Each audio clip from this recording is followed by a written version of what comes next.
మిత్రులందరికీ రంజాన్ పండుగ శుభాకాంక్షలు. ఈరోజు దేశవ్యాప్తంగా ముస్లింలందరూ ఈద్గాలలో నమాజులో పాల్గొన్నప్పుడు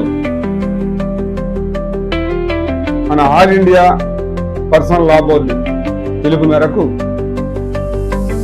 ఈ పార్లమెంట్లో వక్ఫ్ చట్ట సవరణ బిల్లును వ్యతిరేకిస్తూ దానికి నిరసనగా ఇలా బ్లాక్ రిబ్బన్స్ పెట్టుకుని నిరసన తెలపాలని చెప్పి పిలుపునిస్తే దేశవ్యాప్తంగా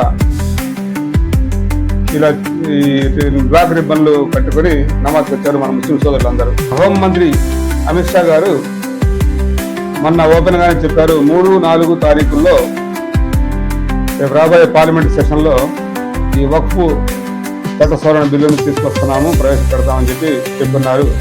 కేంద్ర ప్రభుత్వం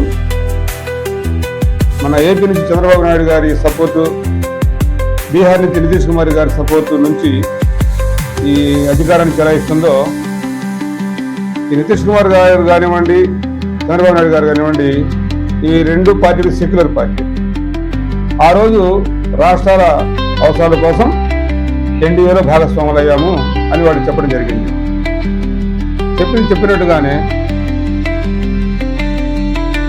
మొన్న విజయవాడలో ఇఫ్తార్ విందు ఇచ్చినప్పుడు మన చంద్రబాబు నాయుడు గారు ఓపెన్గానే చెప్పారు, వక్ఫ్ ఆస్తులను పరిరక్షిస్తాం, ముస్లింలకు అండగా ఉంటాం అని చెప్పారు. అంటే దానికి అర్థం ఏంటంటే ఆ బిల్లును వ్యతిరేకిస్తాం అనే కదా అర్థం.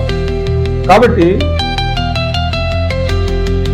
ఇప్పుడైనా మన రాష్ట్ర ప్రజలందరూ, అంతేకాదు దేశ ప్రజలందరూ కూడా చంద్రబాబు నాయుడు గారి మీద ఎన్నో ఆశలు పెట్టుకుని ఉన్నారు ఈ వక్ఫ్ చట్ట సవరణ బిల్లుని వ్యతిరేకిస్తారని.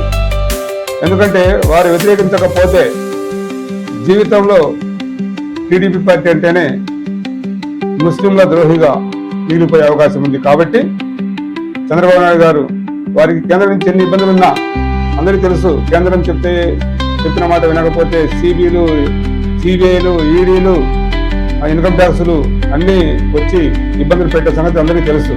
అయినప్పటికీ చంద్రబాబు నాయుడు గారు వారి రాజకీయ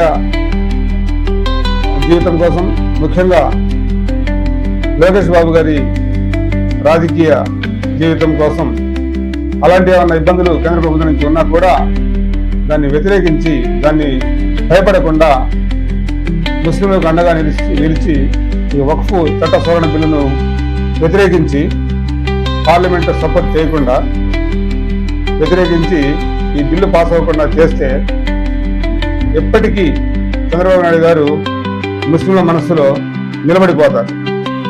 థ్యాంక్ యూ.